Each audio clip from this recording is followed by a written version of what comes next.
Mi amado, mi amada, seque su Biblia, por favor, y acompáñeme a la palabra del Señor, a donde nos quedamos, al Evangelio de Juan, capítulo 12, y le vamos a dar lectura a donde nos quedamos. Vamos a darle lectura a los versículos 14 al 19, 14 al 19 del Evangelio de Juan. Amén. Amén. Le daremos lectura y nos encomendaremos al Señor en oración en esta tarde.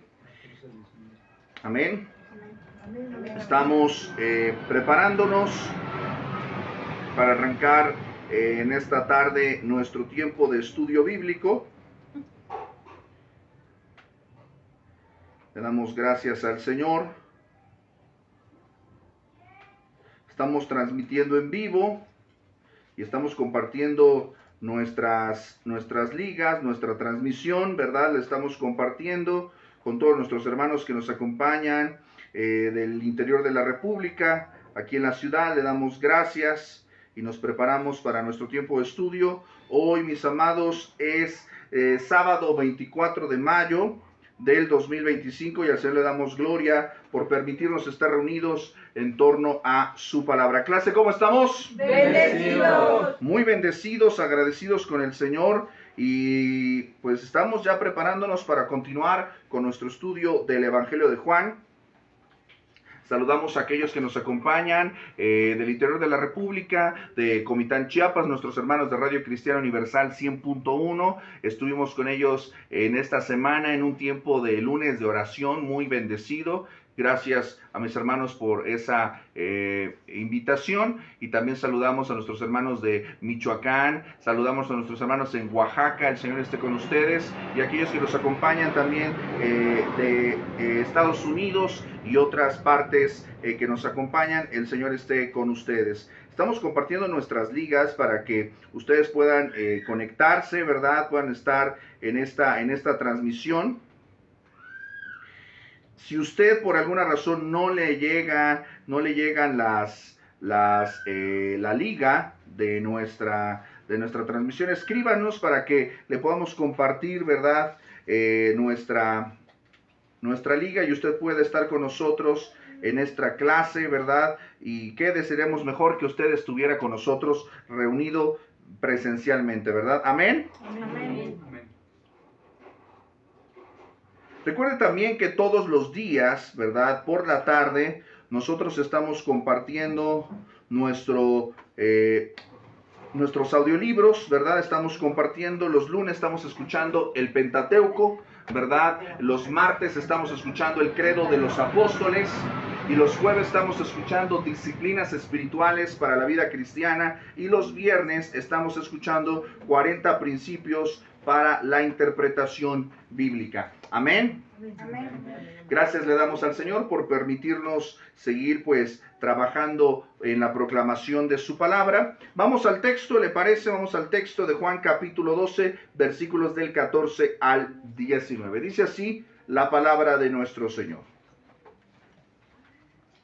Y halló Jesús un asnillo y montó sobre él, como está escrito: no temas, hija de Sión, he aquí tu rey viene, montado sobre un pollino de asna.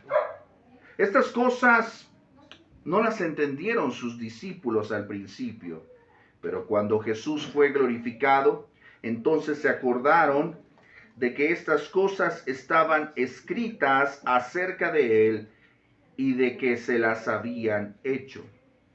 Y daba testimonio a la gente que estaba con él cuando llamó a Lázaro del sepulcro y le resucitó de los muertos.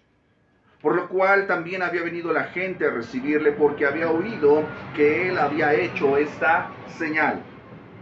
Pero los fariseos dijeron entre sí: ya veis que no conseguís nada.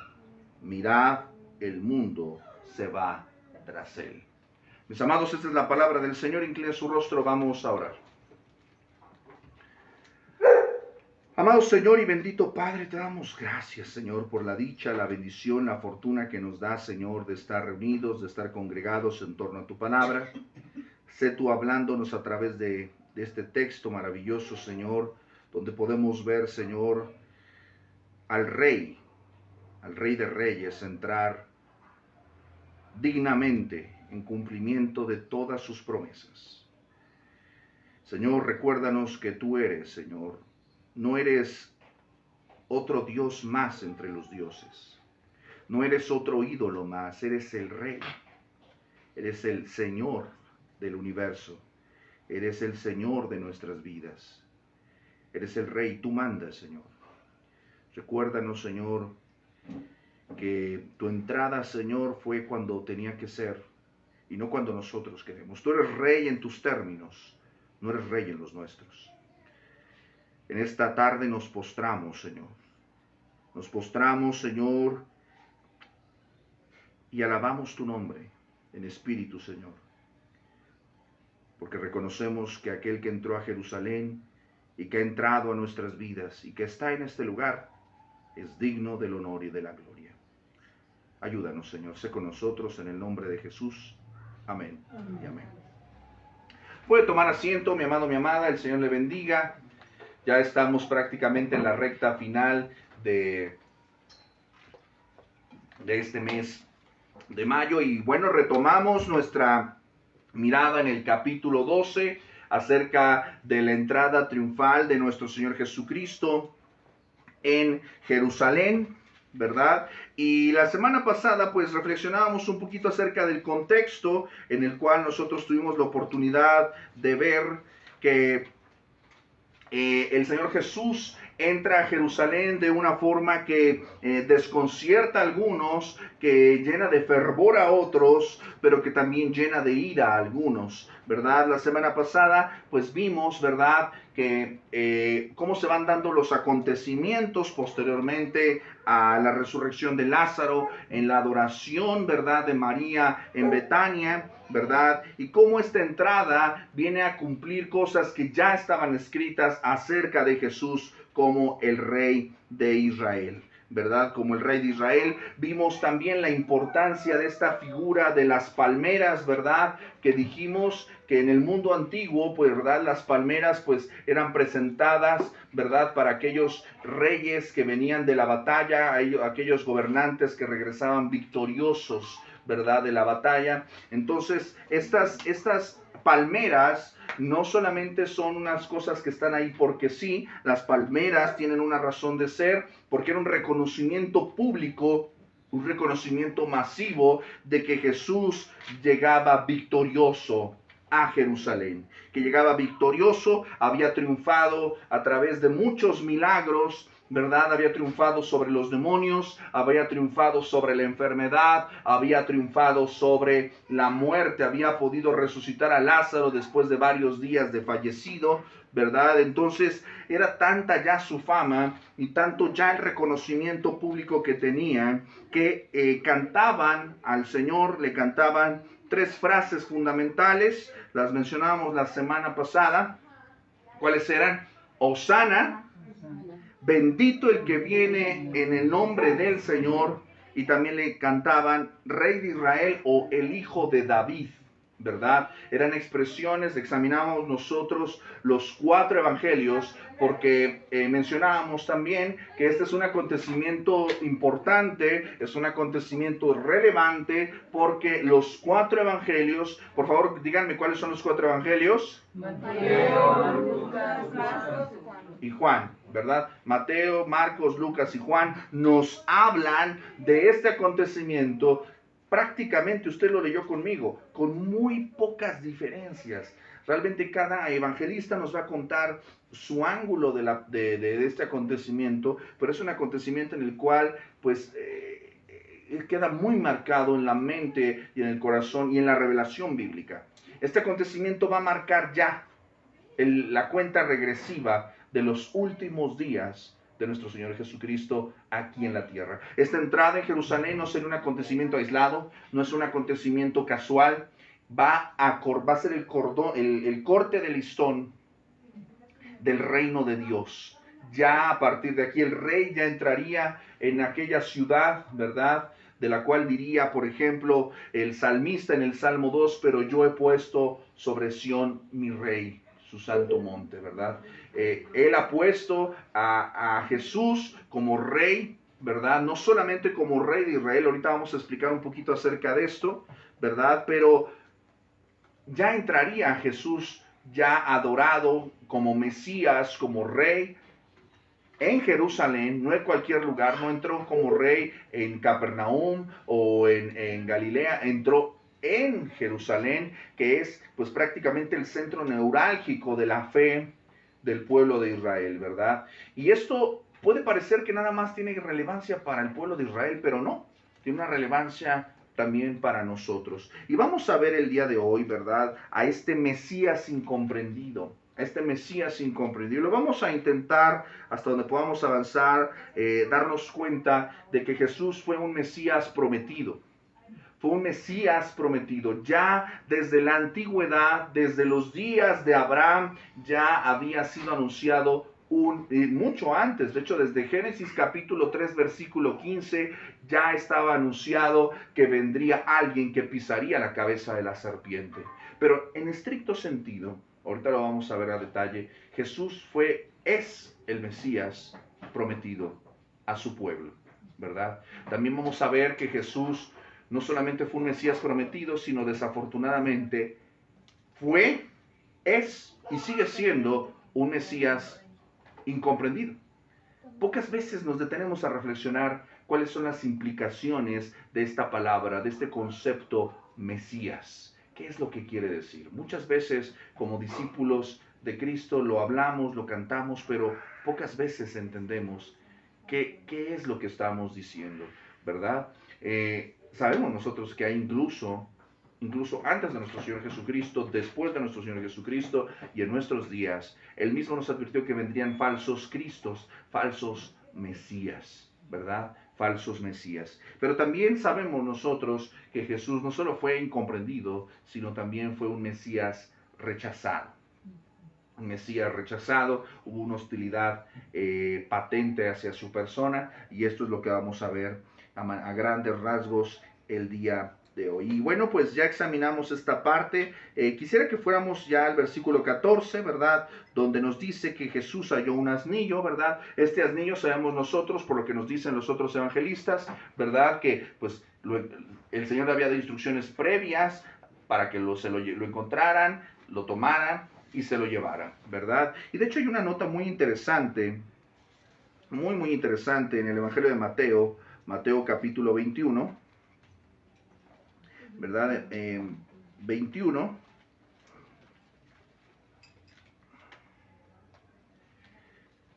Y vamos a ver que ellos como tal no sabían qué iba a pasar. Él solamente les dijo, traigan al pollino. Pero si se dan cuenta, en el Evangelio de Mateo capítulo 21, versículo 7, no solamente vino el pollino, también vino el asna, ¿verdad? Vinieron los dos animalitos, ¿verdad?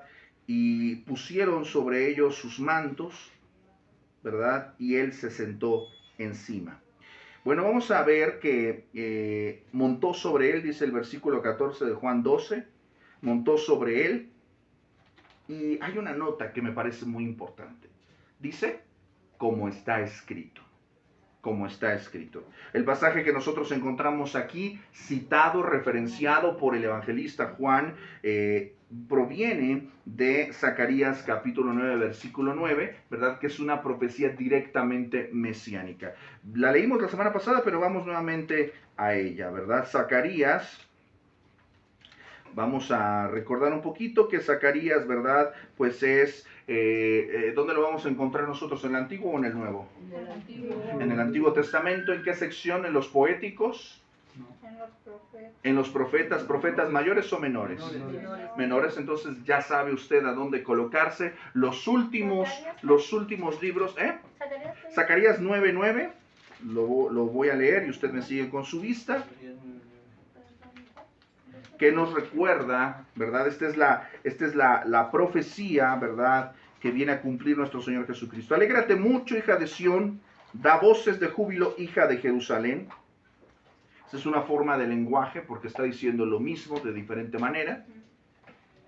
He aquí, ¿qué dice? Tu rey vendrá a ti. Está hablando al corazón del pueblo de Israel, está hablando a la nación, ¿verdad? Y le está diciendo, tu rey va a venir a ti. ¿De qué manera? Justo, Salvador. Esta palabra téngalo usted presente, Salvador. Subraye eso, esa palabra es importante. Salvador. Humilde, cabalgando sobre un asno. Y esta es la parte en la que a veces, por el mismo tradicionalismo, y no todo el tradicionalismo está mal, pero pocas veces tenemos este ejercicio de pensamiento crítico, de análisis, de el porqué de las cosas. Entonces, nosotros decimos, bueno, por ahí de las fechas de marzo, abril, las iglesias se reúnen, se congregan, celebran, conmemoran la última semana de Jesús y le llaman la Semana Santa. ¿Por qué celebran eso? Y le llaman Domingo de Ramos, Domingo de Palmas. ¿Por qué celebran eso? ¿Verdad? Pero también esta parte de por qué, y hablamos del pollino y hasta hay cantos del pollino, del burrito, pero no no está mal, no está nada mal eso, pero pocas veces nos detenemos a hacer una reflexión de ¿por qué es importante esto? ¿Por qué la escritura, los 4 evangelios, nos hacen mucha referencia a este pollino, a este hijo de asna? Tú dirás, ¿eso por qué es importante? Aquí está el rango de importancia. Lo que está profetizado aquí por el profeta Zacarías, que es un profeta del retorno, del exilio babilónico. Esto sucede prácticamente casi 400, 500 años antes del nacimiento de nuestro Señor Jesucristo, y se cumple con una precisión tan exacta que nos dice, no solamente dice montó un burro, no, era muy preciso, un pollino, hijo de asna, un burrito recién nacido, prácticamente. O sea, ese es el nivel de detalle y de precisión del cumplimiento de la profecía bíblica. No es nada más, pues montó sobre un animal y entró a la ciudad. No, ¿de qué manera lo hizo? Por eso el énfasis, cuando usted va a leer la escritura, preste mucha atención cuando dice cómo está escrito, porque es ahí donde nuestra atención debe estar puesta. Porque lo que está referenciando no nada más es, pues presta atención a este pasaje, no. Lo que está diciendo es, esto se cumplió. Y no solamente se cumplió al pie de la letra. Esa es la parte en la que a veces nosotros perdemos de vista la belleza de la vida de nuestro Señor Jesucristo. Hay un estudio que le animo a que usted haga su tarea después y que usted revise todas las profecías del Antiguo Testamento que tienen su cumplimiento en Jesucristo. Es abrumadora la cantidad de profecías que se cumplen al pie de la letra. Como está escrito, no es una expresión casual, ligera. Nos recuerda esto. Toda la escritura es inspirada por Dios. Dios no es hombre para que mienta, ni hijo de hombre para que se arrepienta. Lo que nos está diciendo aquí es que podemos confiar en la palabra de Dios, en lo que está escrito. ¿Amén? Amén. Podemos confiar en la palabra de Dios. Y nos dice que entró, no solamente cómo entró, sino entró también con una actitud diferente. El montar un pollino, el entrar así, definitivamente hablaba de su carácter como Mesías. Y esto es muy importante. Este Mesías, al cual ellos le cantaban, recordábamos qué significaba Hosana, ¿verdad? Sálvanos, ¿no? Recordábamos este bendito el que viene, este anhelo mesiánico de alguien que viniera a libertarlos de sus enemigos, según el Salmo 118, ¿verdad? Este anhelo de que alguien venga a rescatarlos de su opresión, de su miseria, que alguien venga a rescatarlos de la violencia. Mis amados, el anhelo de un Mesías no es un anhelo solamente, no es propio solamente del pueblo de Israel. No sé si usted, y esto es algo que creo que nos pasa a todos nosotros en el mundo en el que vivimos y en el país donde vivimos. Y esto va más allá de una situación social o política. Vemos el mundo en el que vivimos y nos damos cuenta que no es perfecto. vemos a nuestra sociedad, vemos la economía, los trabajos, la violencia, que a cualquier persona le quitan la vida por unos miserables pesos. Vemos que los criminales andan libres, que los impíos se enriquecen, se engrandecen. Vemos que los poderosos oprimen a los pobres. Vemos las mentiras de los gobernantes, las mentiras de toda la gente, ¿no? Vemos tanta violencia, tanta injusticia, la enfermedad, y uno como que sale un día a la calle, sale un día o ve las noticias, o ve o escucha cosas, platica con 2, 3 personas en la calle y empieza a sentir esta opresión, esta angustia,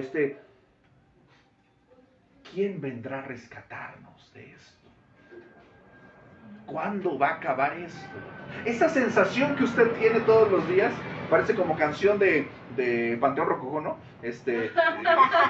O sea, esta sensación de amargura y la carencia arriba y los salarios abajo, ¿no? O sea, esta situación de ¿hasta cuándo va a acabar esto?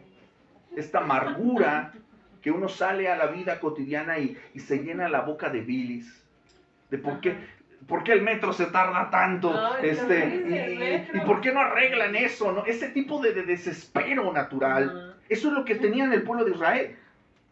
¿Hasta cuándo va a acabar esto? ¿Cuándo vamos a seguir viviendo como estamos viviendo?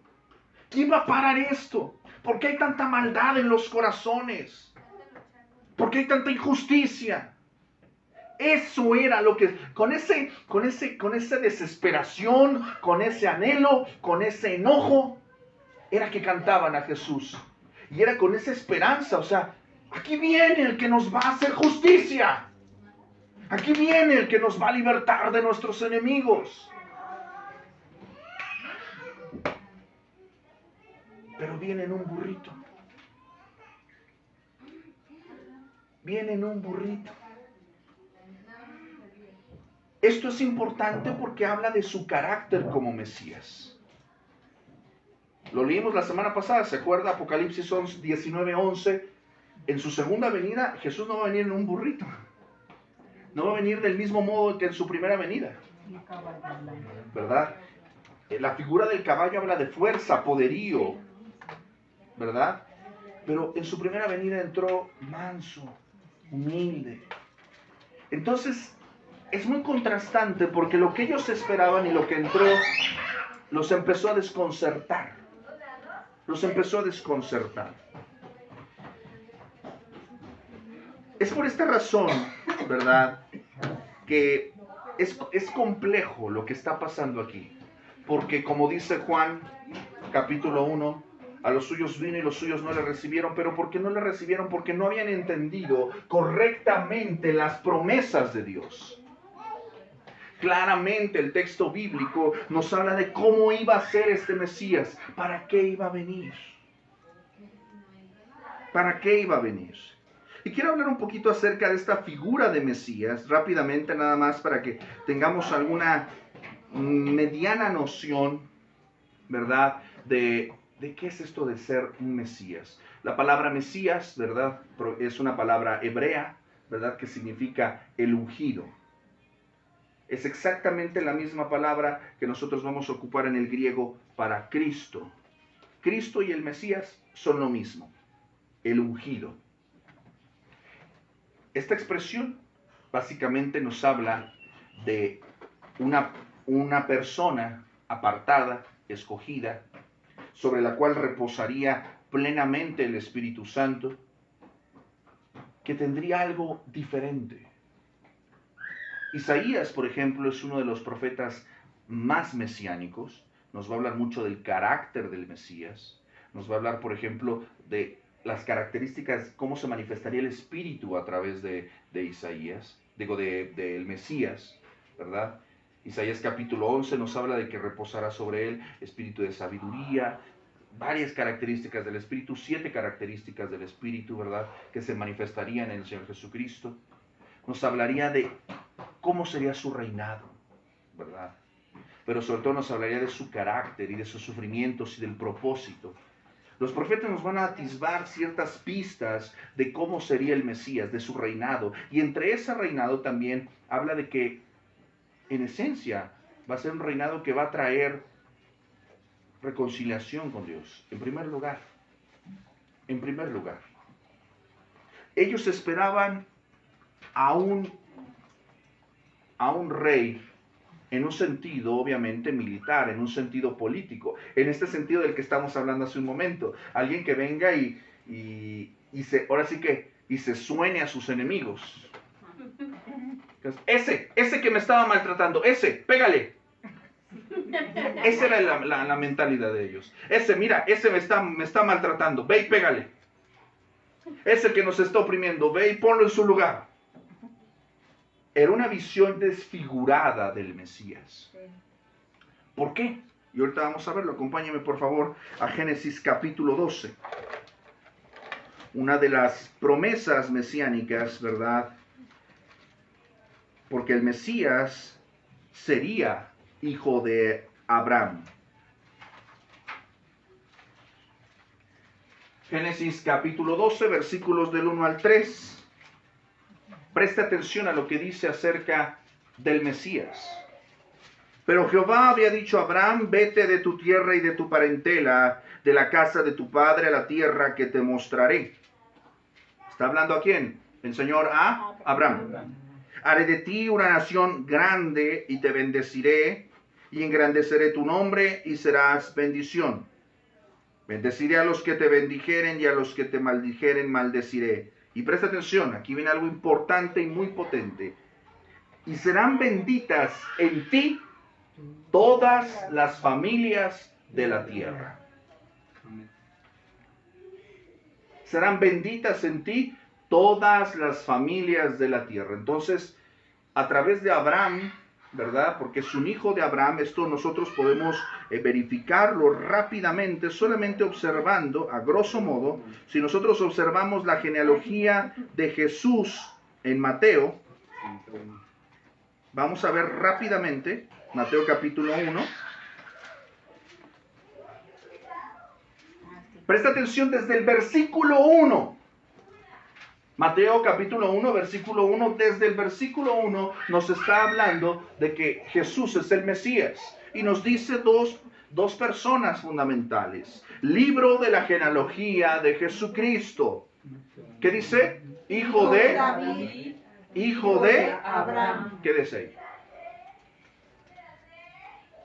O sea, en ningún momento dice hijo de Boaz o hijo de Jotam.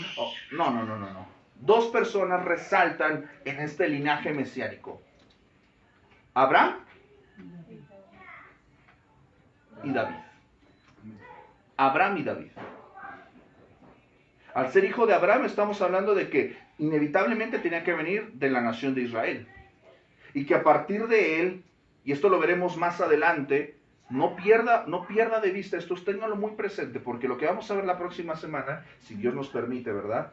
Vamos a ver que unas personas que no son judíos, unas personas que son griegas, que son extranjeras, ajenas a Israel, se van a acercar a Jesús. ¿Y qué es lo que va a hacer Jesús? ¿Los va a rechazar? No. Ya en momentos previos, en momentos anteriores, en el caminar de nuestro Señor Jesucristo, Él incluso mismo les dijo que Él solamente se iba a dirigir a ¿quiénes? A los de la casa de Israel. Él solamente se iba a dirigir a los de la casa de Israel. Y quiero nada más que tengamos un poquito de perspectiva acerca de esto. Esto, repito, lo veremos más a detalle la semana que viene, lo estaremos viendo al respecto, pero los judíos ya tenían una actitud estrecha, sesgada, desfigurada de la promesa de Dios acerca del Mesías. Desde su pacto con Abraham, él prometió que serían benditas en él todas las familias de la tierra. Al comentar acerca de esta promesa, el apóstol Pablo, cuando le predica a los Gálatas, en la carta a los Gálatas capítulo 3 versículo 8, dice, y la Escritura, previendo que Dios había de justificar por la fe a los gentiles, dio de antemano la buena nueva a Abraham, diciendo, En ti serán benditas todas las naciones.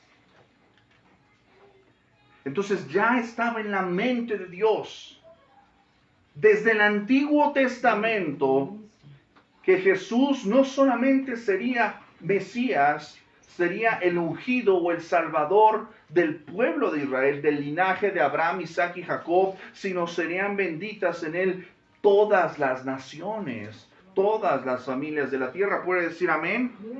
Amén. Esto ya estaba en la mente del Señor. Pero presta atención también a Deuteronomio 32, 21, donde Dios, Deuteronomio 32, 21, donde Dios, a través de Moisés, en estos discursos que él da al pueblo, le recuerda al pueblo: ellos me movieron a celos con lo que no es Dios. Me provocaron a ira con sus ídolos. Esto es muy importante. Lo que está diciendo aquí Deuteronomio 32, 21 es una palabra de disciplina y de juicio a Israel. Mis amados, nuestro Dios es soberano. Amén. Nuestro Dios es omnisciente. Nuestro Dios es inmutable. Él no cambia. Desde el libro de Deuteronomio, o sea, ya desde el recordatorio de la ley, en estos discursos antes de entrar a la tierra prometida, Dios ya le estaba diciendo al pueblo: yo sé que ustedes van a seguir siendo unos incrédulos. Entonces, esta palabra es muy dura. Lo que está diciendo Deuteronomio 32, 21, fíjate lo que está diciendo, presta atención. Está el Señor hablando a Moisés. Ellos, es decir, este pueblo, me movió a celos con lo que no es Dios. ¿Por qué? Porque fueron idólatras. Me provocaron a ira con sus ídolos. Ok, presta atención, punto y coma. Yo también, está hablando el Señor, los moveré a celos. ¿De qué manera? ¿De qué manera va a poner a Israel, va a experimentar Israel celos? ¿De qué manera? Con un pueblo que no es pueblo. Con un pueblo que no es su pueblo. Los provocaré a ira con una nación insensata. Nosotros y todos los que no son Israel. Digo, a mí me parece absurdo, ridículo, esta tendencia que hay ahorita en muchas congregaciones de judaizarse, ¿no? Y yo digo, a ver, espérate tantito, párale tu carro. Estamos muy lejos de ser Israel.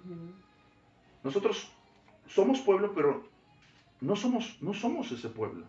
Somos otro pueblo. Pero fuimos amados con un propósito prometido. Que esto tiene, o sea, eso en la mente de Dios es increíble. Hay un propósito en esto. El apóstol Pablo en Romanos 10, 19 dice que apela a este mismo pasaje de Deuteronomio 32, 21 para probar que el evangelio se va a extender no solamente a los judíos, sino también a los gentiles. David escribe en el Salmo 22, 27, se acordarán del Señor y se volverán a Él todos los confines de la tierra. Ante Él se postrarán todas las familias de las naciones. ¿Puede decir amén? Amén. Esto es lo que estaba ya prefijado acerca de Jesús como el Mesías en relación a Abraham. Pero quiero que miremos también este Mesías en relación a David.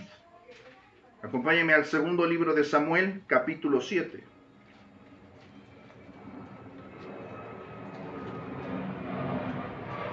Es segundo libro, no segunda de Samuel. Porque es un libro, no es una carta.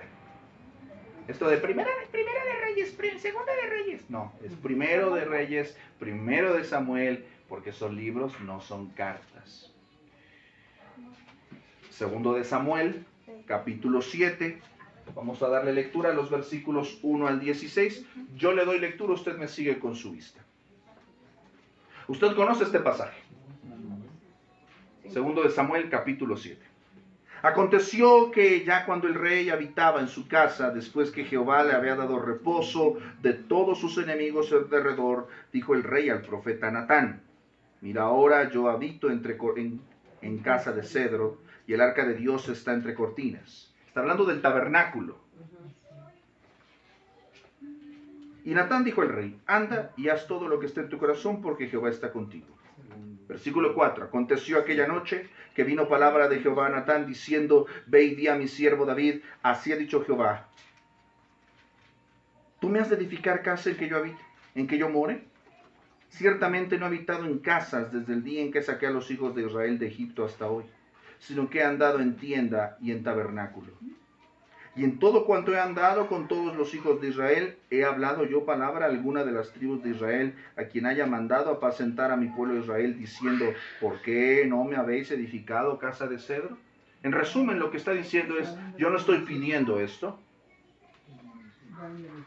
Desde que el Señor liberó a Israel de Egipto, ha vivido en una tienda, en una carpa.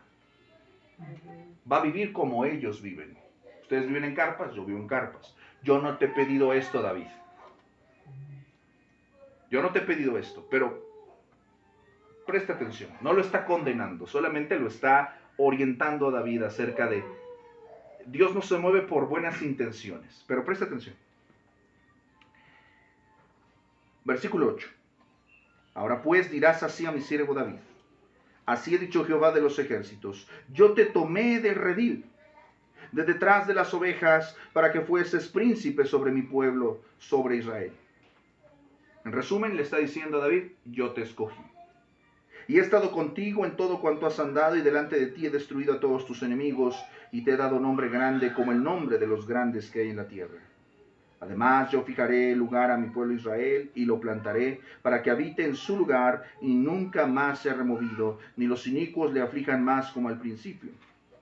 Desde el día en que puse jueces sobre mi pueblo Israel, y a ti te daré descanso de todos tus enemigos. Asimismo Jehová, presta atención, te hace saber que Él te hará casa. Esta palabra que utiliza aquí es una palabra que la Reina Valera, de la versión de San Jerónimo, traduce como casa, pero lo que está diciendo es: te haré linaje. La palabra que estoy usando aquí debe traducirse de manera más precisa como te haré linaje.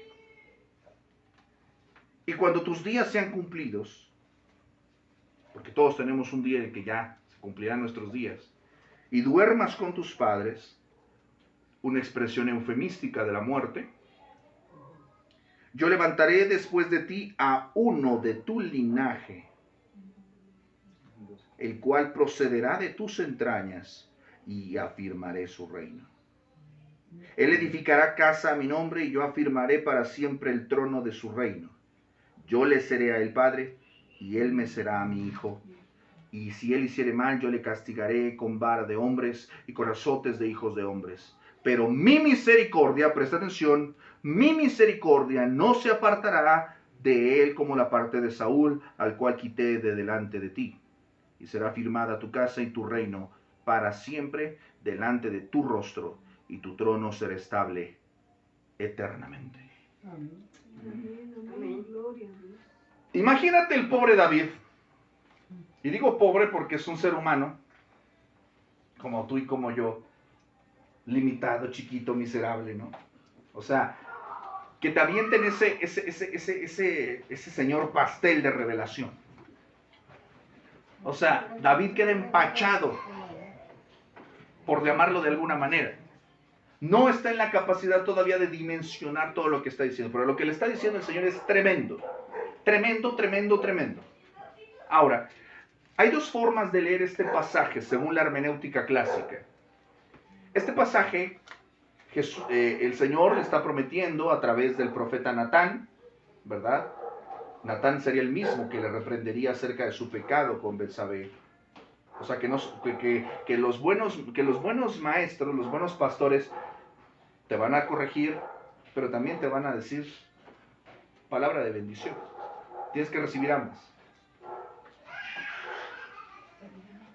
Amén, ¿verdad? Muy silenciosos los escuché.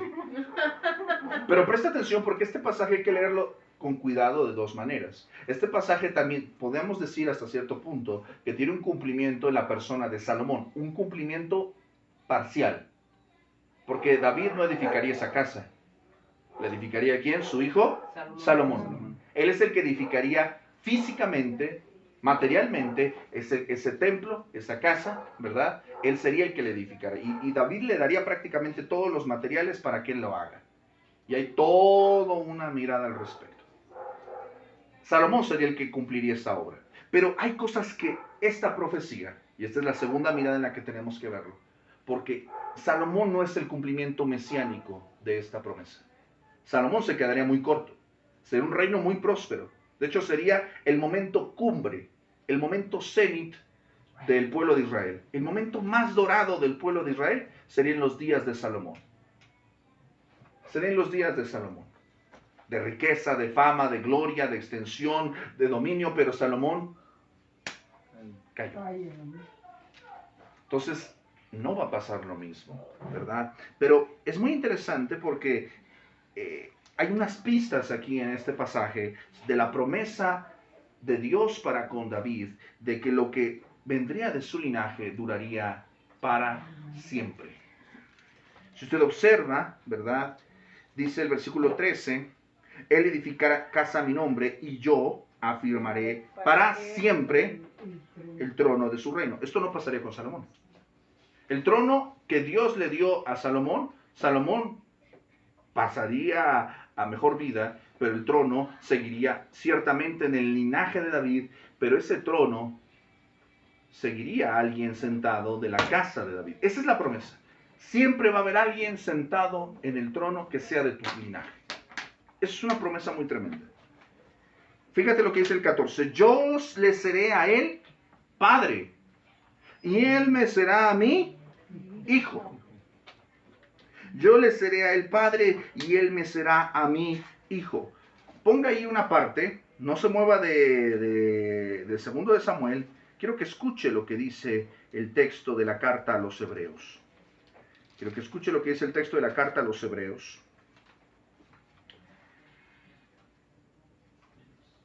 Hebreos capítulo 1, versículo 5. El autor de la carta a los hebreos está mostrando que Jesús es superior a los ángeles. Y dice, ¿a cuál de los ángeles dijo Dios jamás, mi hijo eres tú, yo te he engendrado hoy? Es una pregunta retórica, ya tiene respuesta. ¿A cuál de los ángeles dijo Dios jamás, tú eres mi hijo? ¿A quién? A ninguno.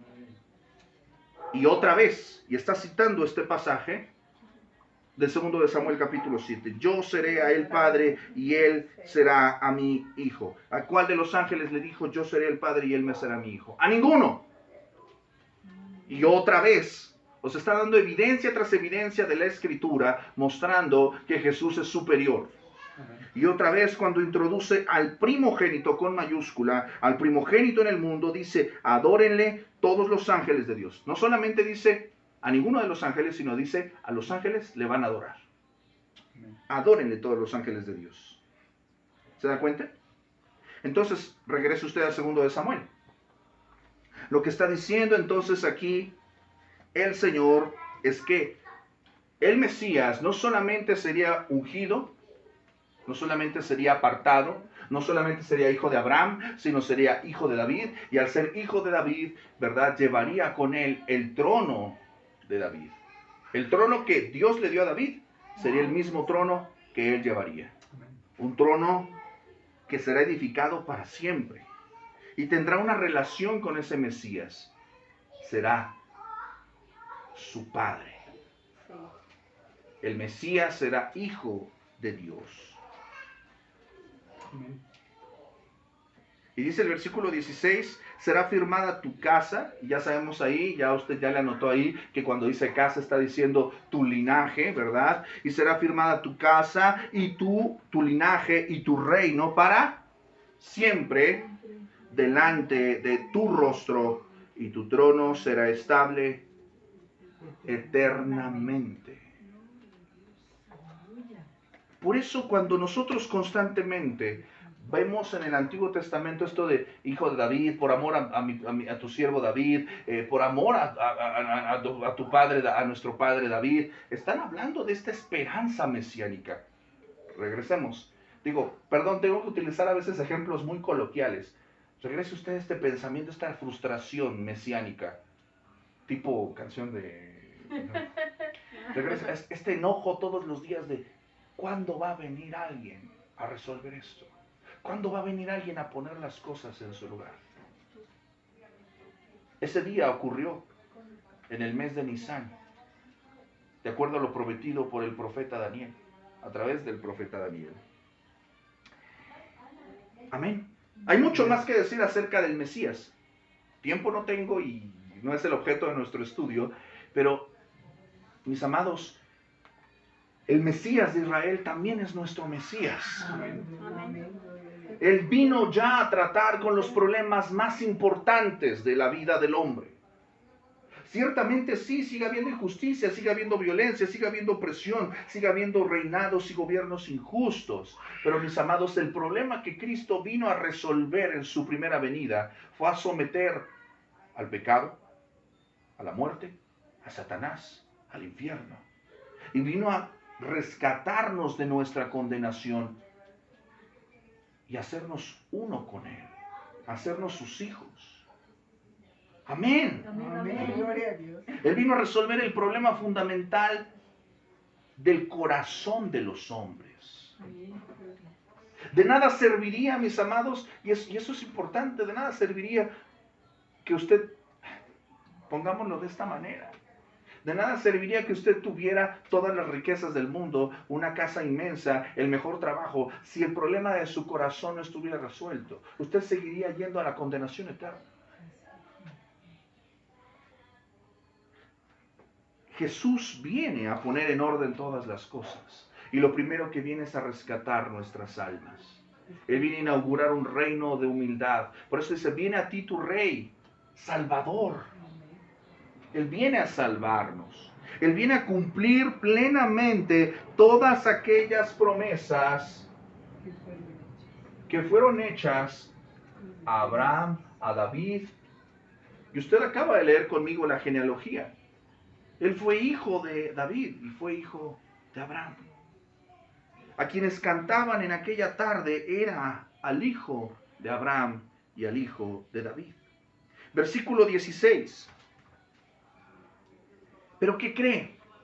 Este Mesías fue un Mesías incomprendido. Fue un Mesías incomprendido. Por increíble que parezca, fue un Mesías incomprendido. Porque nadie lo entendió. Porque ellos esperaban que alguien viniera con ejércitos, con caballos, que viniera a repartir golpes, sangre y varas de hierro para someter a sus enemigos, a golpear con vara de hierro y a quebrantar como vaso de alfarero. O sea, que viniera a pegarles a los que nos hacían mal. A quitar, y no. Y por eso usted ve este contraste del domingo, de la entrada triunfal al jueves de crucifícale. ¿Por qué? Porque el Mesías que ellos en su mente, ojo, muy importante esto, cuidado con hacerse usted un Mesías y un Cristo a su imagen, a su pensamiento. Porque el pueblo de Israel tenía un Cristo y un Mesías aquí en su pensamiento. Ellos decían, mi Jesús es así, mi Mesías es así. Y vino Jesús a presentar un Mesías completamente diferente. ¿Y qué cree? Se ofendieron. ¿No le pasa a usted todo el tiempo? Todo el tiempo le pasa a usted. La gente dice, es que, voy a poner un ejemplo muy común. Es que mi Dios es amor. ¿Cómo es posible que bla, bla, bla, bla, bla? Dios es amor. Sí, pero también Dios es fuego consumidor, Él es santo, pero también, y le das todo el fundamento bíblico. No, ese no es mi Dios, ese no es mi Cristo. Entonces no sé de qué estamos hablando, porque Jesucristo es el mismo ayer, hoy y por los siglos. Y Él no vino a contradecir la palabra, sino vino a cumplirla. ¡Pum! Y lo sacas del estadio. ¿Y la gente qué hace? Se enoja. ¿Por qué? Porque no, ese no es mi Mesías. El que yo me imagino, pues está mal, es un ídolo. Así es. Es un ídolo. Porque se hacen un Dios en su pensamiento que no es el Dios de las Escrituras. Y eso fue lo que pasó con Israel. Se hicieron un ídolo. Ellos tenían ahí en su mente un nicho, una figura, un Superman, no sé qué se pensaban ellos. Pensaban alguien, decían, alguien va a venir así volando y va a llegar y va a venir a hacer todo lo que nosotros no podemos hacer. Perdón, está muy bonito su imagen, pero ese no es el Mesías prometido. Por eso no fue comprendido. ¿Cómo podemos saber esto? Porque dice el versículo 16, estas cosas, ¿qué dice? No las entendieron sus discípulos. No las entendieron sus discípulos, y gracias Juan, porque nos dice, no las entendieron al principio. Pero cuando Jesús fue, ¿qué? Glorificado, entonces se acordaron de que estas cosas estaban, ¿qué dice? Escritas acerca de él. O sea, cuando ellos vieron lo que estaba en la revelación bíblica, o sea, ¿sí me estoy explicando lo que está pasando aquí? O sea, los discípulos, al igual que la multitud, estaban también perplejos, no entendían ciertas cosas, porque ellos también tenían una idea. ¿Te acuerdas lo que le dice Jacobo y Juan a Jesús? Oye, ¿vas a chicharrar a los samaritanos porque no te recibieron? Pedro le dice a Jesús, ninguna de estas cosas te acontezca, Señor. No entendían. Ellos seguían teniendo igual una mente como los demás. Un ídolo, un Mesías falso. Pero cuando ellos, dice, entonces se acordaron de que estas cosas estaban, ¿qué? Escritas acerca de él. El problema sigue siendo que no conocemos la palabra de Dios. Y el Mesías vino a honrar y a cumplir, ¿qué? La palabra de Dios. Las personas de la multitud no fueron las únicas en fallar, en ver la importancia de lo que estaba ocurriendo. Y Juan nos hace una nota en paréntesis que nos indica que tampoco ellos entendieron el significado de la entrada triunfal. Ellos querían ver a Jesús como conquistador, pero lo vieron como salvador, manso y humilde. Hechos 1:6 nos recuerda que incluso Jesús ya resucitado, los discípulos le preguntan, Señor, ¿restaurarás el reino de Israel en este tiempo? O sea, ya resucitaste, ¿ahora sí les vas a pegar? Ahora sí, ¿no? Ya, ¿no? No les toca a ustedes saber los tiempos o las sazones que mi Padre puso en su sola potestad. O sea, ustedes no les toca saber. Eso va a llegar, pero todavía no. Todavía no. Solamente hasta que viene el Espíritu Santo a la vida de los discípulos, a la vida de la iglesia, ellos recuerdan estas cosas que estaban escritas acerca de él. Y esto es algo maravilloso, mis hermanos, porque el Espíritu Santo nos vuelve a la Escritura. El Espíritu Santo nos muestra cómo es Cristo y nos muestra cómo es Cristo realmente.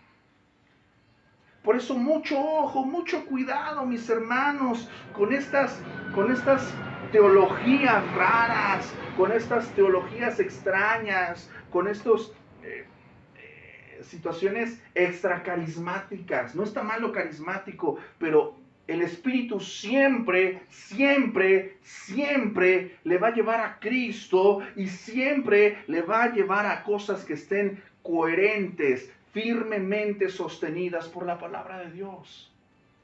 Jamás le va a llevar lejos de la Escritura. Mis amados, ese es nuestro Señor Jesucristo, coherente con su palabra. El versículo 17 nos dice que daba testimonio la gente que estaba con él cuando llamó a Lázaro del sepulcro y le resucitó de los muertos. ¿Esto qué significa, clase?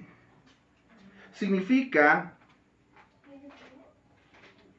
que había una fama tal sobre Jesús, lo que había sucedido en el capítulo 11 con la resurrección de Lázaro, pues imagínense, o sea, esta es la parte en la que, ojo, tenemos que tener mucho cuidado con cuáles son nuestros fundamentos de nuestra fe.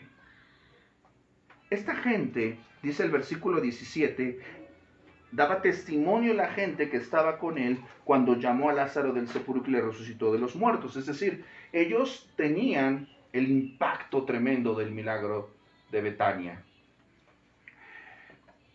Probablemente razonaron que si él tenía el poder para devolverle la vida a quien había estado muerto 4 días, seguramente podía usar ese mismo poder para liberarlos del yugo opresor. Esto es algo que sucedió constantemente con las multitudes. Y repito esto, ojo, no se guíe por las multitudes, guíese por lo que dice la Escritura. Las multitudes pueden ser engañadas y pueden engañarnos. A veces nosotros tenemos este concepto, y ojo, no me malinterprete. A veces nosotros decimos, es que me congrego en tal iglesia porque va mucha gente. Eso no es un criterio sano para decir que algo bueno está pasando ahí. No estoy diciendo que esté mal que una iglesia tenga mucha congregación. No está mal eso. Pero la pregunta es, ¿se predicará ahí un evangelio correcto, sano, bíblico, cristocéntrico? Siéntese y escuche. Pero la realidad es que eso es muy escaso. Porque si usted predica un evangelio correcto, sano, bíblico, que ofenda al pecado, que exalte al Salvador, a las multitudes no les gusta eso. No les gusta. No les gusta. Esta multitud, al igual que muchas otras multitudes, seguía a Jesús por las señales, por los milagros, por buscando emociones. Y buscando a ver qué podían sacar, qué les iba a dar. Mis amados, esta no es una razón fidedigna para seguir a Jesús. Porque mi amado, mi amada, ¿y si Jesús no te da pan? ¿Y si Jesús no te sana de tu cáncer, de tu enfermedad? ¿Y si Jesús no resuelve el problema del metro para que tú vayas temprano en tu trabajo? O sea, tú estás a las 8 de la mañana en el mar de gente de Patitlán. Perdóname, mi amado, Jesús ya venció en la cruz del Calvario y esos problemas siguen ahí.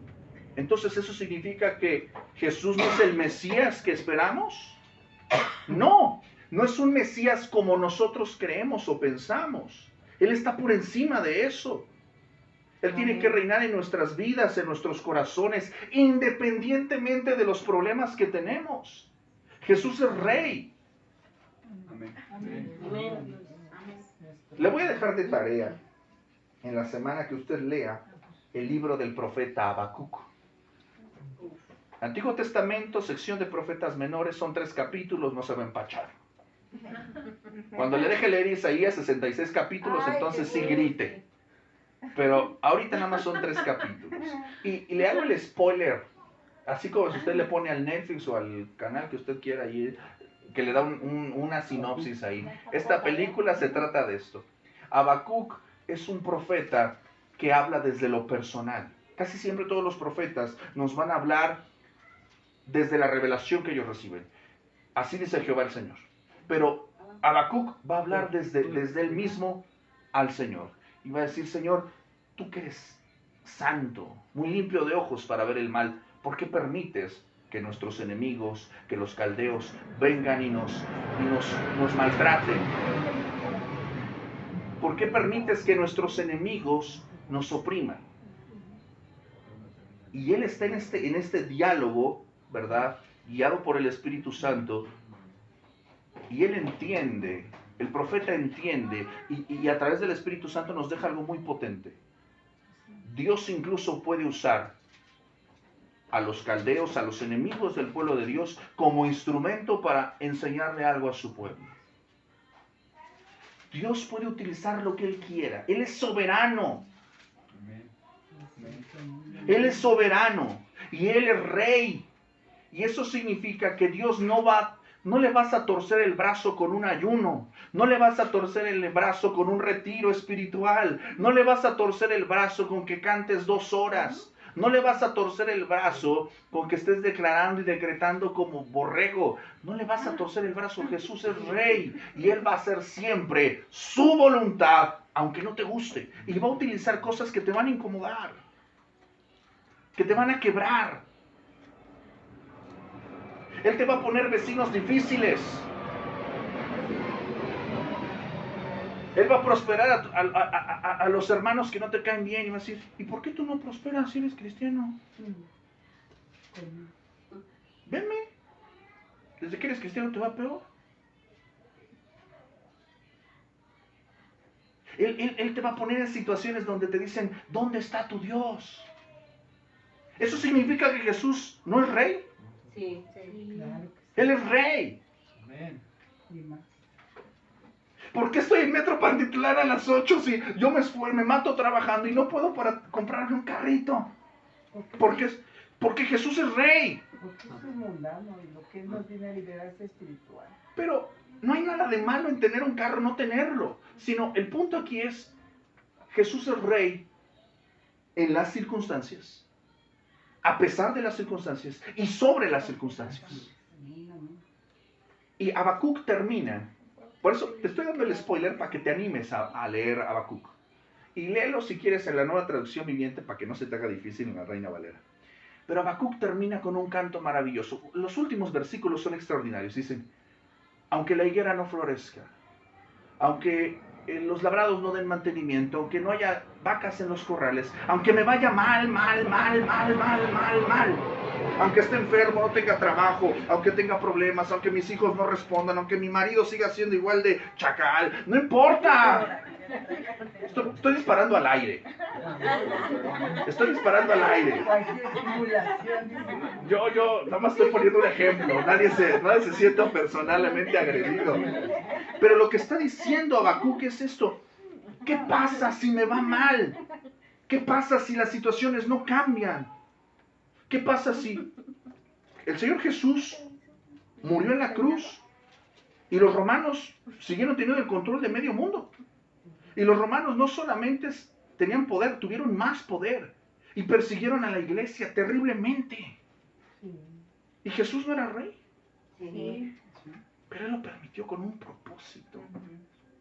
Y cuando nosotros vemos nuestras circunstancias, usted ve los reinos, los políticos, a Trump, a los de Corea del Norte, ve que mataron a los de Clara Brugada. Dice, ¿qué está pasando aquí? El Señor tiene todo bajo control. Él sigue siendo rey. Amén. Oye, pero ¿por qué me siento así? ¿Por qué mi familia no responde? Jesús sigue siendo rey. Amén. Aunque las cosas no salgan como tú quieres, con todo, dice Habacuc, yo me alegraré y me gozaré en el Dios de mi salvación. Él me hace andar como los ciervos sobre lugares difíciles y escarpados. Está bellísimo lo que dice Habacuc. Va a ser tu libro favorito. Amén. Y eso es lo que ellos no entendieron. El que entraba esa tarde en Jerusalén es rey. Aunque Roma siguió gobernando, aunque los fariseos iban a hacer de las suyas, aunque Pilato se iba a lavar las manos, aunque Barrabás iba a salir del lugar de Jesús, uno diría, ¿eso fue justo? No. Pero Jesús estaba siendo rey. Le pregunta Pilato a Jesús, ¿eres tu rey? ¿Lo dices por ti mismo o lo dices porque estos cuates te están diciendo esto?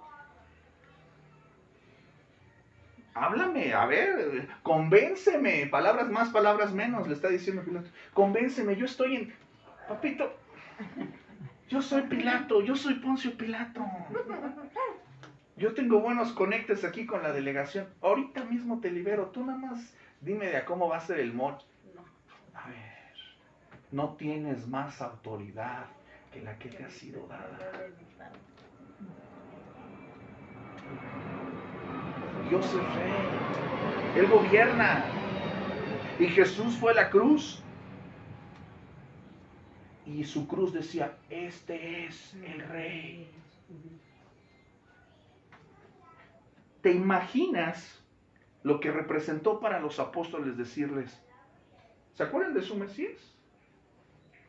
Ustedes lo crucificaron. Aunque ellos sabían que era maldito el que colgara de un madero. Por eso el evangelio, dice Pablo, era un tropezadero, era una ofensa para los judíos. ¿Cómo mi Mesías, cómo mi Dios, el que me ha fabricado todo este tiempo en mi mente, va a estar en un madero? Eso es ofensivo, es una blasfemia. Mi Mesías va a venir a pegarle a mis enemigos. Sí. Ellos no entendieron eso. Ellos iban en busca de emociones.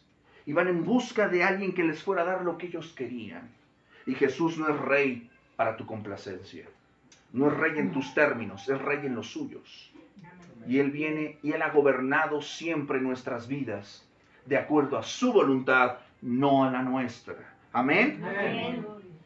Por último, mis amados, observe. Dice que por lo cual, versículo 18, la gente había venido a recibirle. ¿Por qué? Porque había oído que Él había hecho, ¿qué? Esta señal. No venían por una cuestión sincera. Al final de la semana, cuando se hiciera obvio que no era el Mesías político, conquistador, violento que ellos esperaban, el pueblo de los hosanas, de los benditos, de las palmeras, lo iba a rechazar. Iban a gritar, crucifícale. El corazón de los hombres cambia tan rápido. Mis amados, y no hagamos esto ajeno al vecino o a las personas de enfrente. ¿Tu corazón cambia tan rápido? ¿Tu corazón cambia tan rápido? Tu corazón cambia tan rápido cuando recibes, pues ya nada más te quedan 2 huevitos para terminar la quincena y pues un chorrito de catsup. Ay, Señor, gracias por estos alimentos. ¡Chin! Ya cayó la quincena. Ahí inmediatamente estás comiendo, ya cayó la quincena. Y ves tu huevo y dices, "Ugh". No sé si me estoy explicando. ¿Cómo cambia tu gratitud en un momento? Estabas muy humilde hace ratito comiendo de tus 2 huevitos y ahorita ya te sientes el jeque de jeques. Ya te sientes millonario. ¿Cómo cambia tan rápido nuestro corazón, nuestra gratitud? No somos diferentes de esta multitud. Un día estamos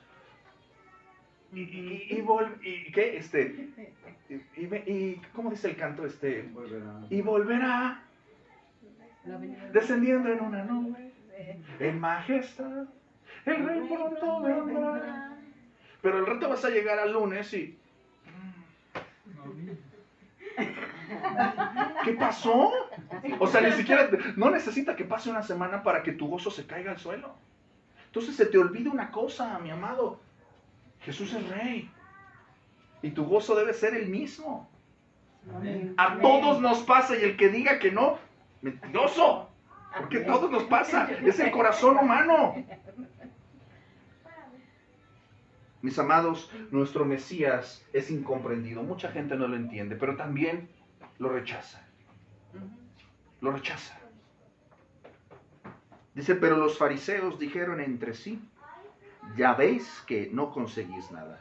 Mirad, el mundo se va tras él. Los fariseos, siempre los fariseos. De esos que no quieres saludar en la iglesia, ¿no? No, salúdalos también. Salúdalos también.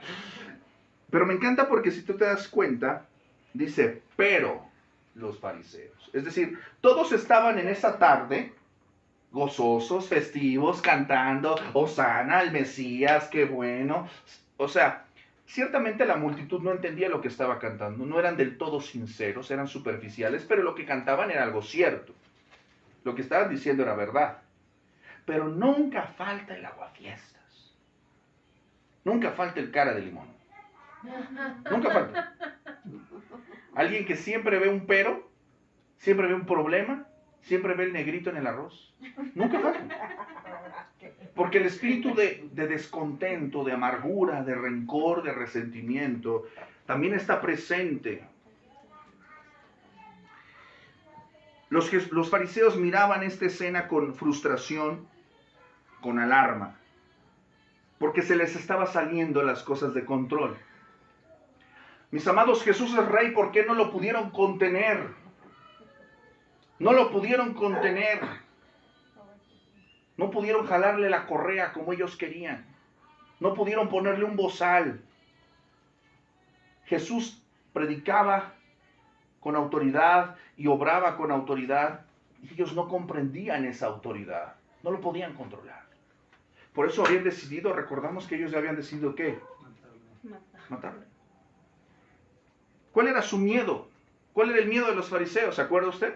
Sí. El concilio, que fuimos a esa reunión horrible a la que nos invitaron, ¿verdad?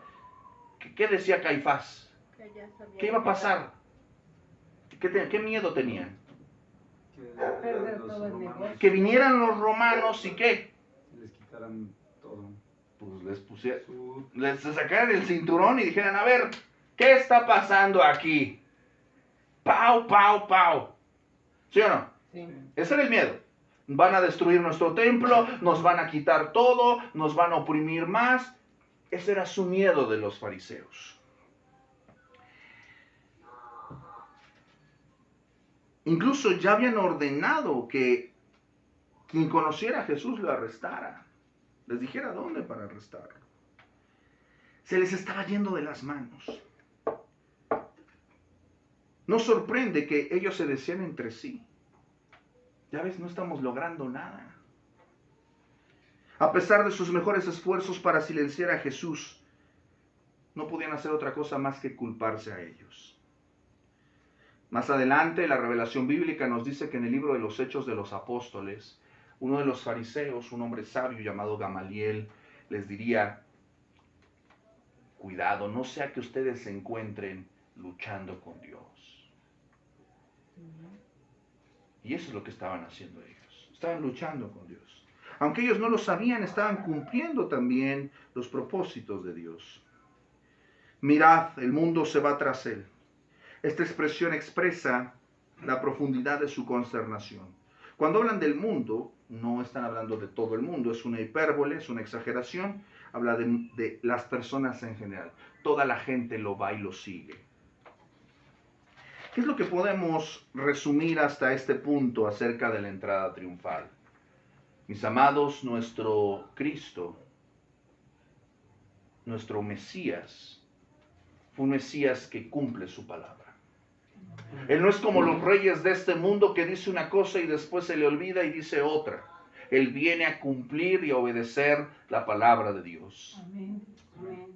A través del Mesías serán benditas todas las naciones. A través del Mesías, el trono de David, prometido por misericordia, sería establecido eternamente. Jesús no es cualquier persona, Él es Rey. En medio de las circunstancias, a través de las circunstancias y por encima de las circunstancias, Él es Rey de tu vida. Recuerda eso. Y como dice Habacuc, gózate, aunque las cosas no vayan como tú quieres, como tú piensas.